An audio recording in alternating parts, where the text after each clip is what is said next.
नमस्कार। इस वीडियो में हम लोग हिंदी भाषा और साहित्य के इतिहास खंड से हिंदी साहित्य का नामकरण और काल विभाजन देखेंगे कि हिंदी साहित्य के इतिहास में जो विभिन्न काल खंड हैं उन्हें विभाजित कैसे किया गया है एवं उनका नामकरण कैसे किया गया है। तो हम पाते हैं कि विभिन्न इतिहासकारों द्वारा हिंदी भाषा एवं साहित्य का काल विभाजन तथा नामकरण किया गया है, जिसमें प्रमुख है जॉर्ज ग्रियर्सन, मिश्र बंधु, पंडित रामचंद्र शुक्ल, हजारी प्रसाद द्विवेदी। यहाँ पे जो सबसे पहला प्रयास जिन्होंने किया इतिहास को सही नामकरण एवं व्यवस्थित नामकरण एवं उनका काल विभाजन करने का, वो है जॉर्ज ग्रियर्सन। इन्होंने the modern vernacular literature of northern Hindustan अपनी पुस्तक लिखी। इनकी पुस्तक का नाम है the modern vernacular literature of northern Hindustan. इसका प्रकाशन 1888 ईस्वी में हुआ। काल विभाजन और नामकरण का इन्होंने गंभीर प्रयास किया और यह पहला प्रयास था।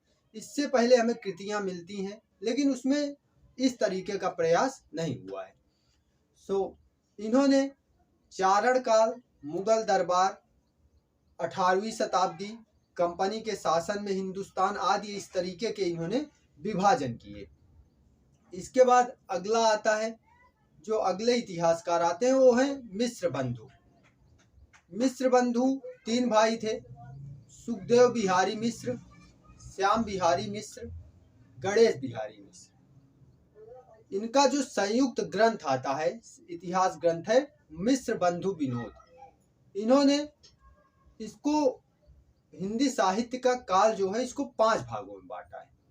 आरंभिक काल, माध्यमिक काल, अलंकृत काल, परिवर्तन काल और वर्तमान काल। आरंभिक काल की समय सीमा मिश्र बंधु ने 643 से 1387 ईस्वी निर्धारित की है। माध्यमिक काल की समय सीमा जो है 1388 से 1624 ईस्वी। उसके बाद तीसरा काल जो इन्होंने निर्धारित किया है वह है अलंकृत काल। इसकी समय सीमा 1624 से 1832। परिवर्तन काल अगला काल आता है 1833 से 1868 और वर्तमान काल 1869 से वर्तमान तक, यानी कि अब तक। तो ये रहा मिश्र बंधु का काल विभाजन एवं नामकरण। इसके पश्चात आते हैं आचार्य रामचंद्र शुक्ल जी। इनकी पुस्तक हिंदी साहित्य का इतिहास। इन्होंने हिंदी साहित्य के इतिहास को 4 कालखंडों में विभाजित किया है। नंबर 1 वीर गाथा काल, नंबर 2 भक्ति काल, नंबर 3 रीति काल और नंबर 4 आधुनिक काल। 1050 ईस्वी से 1375 ईस्वी तक इन्होंने वीर गाथा काल का समय निर्धारित किया है। उसके बाद भक्ति काल। भक्ति काल की समय सीमा इन्होंने 1375 से 1700 ईस्वी निर्धारित की है। तीसरा काल जो इन्होंने निर्धारित किया है वह है रीति काल। इसकी समय सीमा 1700 से 1900 अर्थात 17वीं शताब्दी से 19वीं शताब्दी तक। उसके बाद आधुनिक काल आता है 19वीं शताब्दी से अब तक, अर्थात 1900 के आसपास से लेकर अभी तक वर्तमान युग तक। इसके बाद आचार्य हजारी प्रसाद द्विवेदी आते हैं। इन्होंने हिंदी साहित्य के इतिहास विभाजन पर, हिंदी साहित्य के इतिहास पर आधारित 3 पुस्तकें लिखी। हिंदी साहित्य की भूमिका, हिंदी साहित्य का उद्भव और विकास, हिंदी साहित्य का आदिकाल। इन्होंने 4 कालों में, एकदम शुक्ल जी की तरह ही इन्होंने 4 कालों में विभाजित किया है। आदिकाल, पूर्व मध्यकाल, उत्तर मध्यकाल और आधुनिक काल। आदिकाल जो है इन्होंने 1000 से 1400 ईस्वी इसकी समय सीमा निर्धारित की है। पूर्व मध्यकाल 1400 से 1700, उत्तर मध्यकाल 1700 से 1900 अर्थात 17वीं शताब्दी से 19वीं शताब्दी तक और आधुनिक काल की समय सीमा 19वीं शताब्दी से अब तक अर्थात 1900 से अब तक। तो ये रहा जो विभिन्न हमारे साहित्य इतिहासकार रहे हैं उनका मत काल विभाजन एवं नामकरण को लेकर।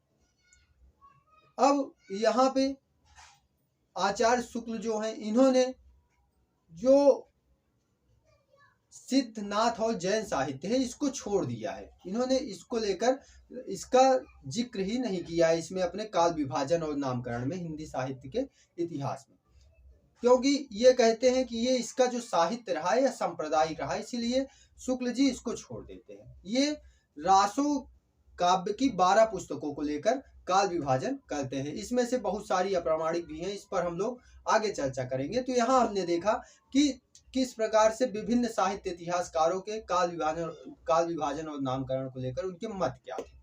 अब हम देख लेते हैं सामान्यतः स्वीकृत काल और उसकी समय सीमा क्या है जो हम लोग वर्तमान में यूज करते हैं। तो इसमें हम लोग 4 काल में बांटकर देखते हैं, 4 भागों में बांटते हैं। आदिकाल जिसे हम वीर गाथा काल भी कहते हैं, इसकी समय सीमा 1050 से 1375 ईस्वी निर्धारित की गई है।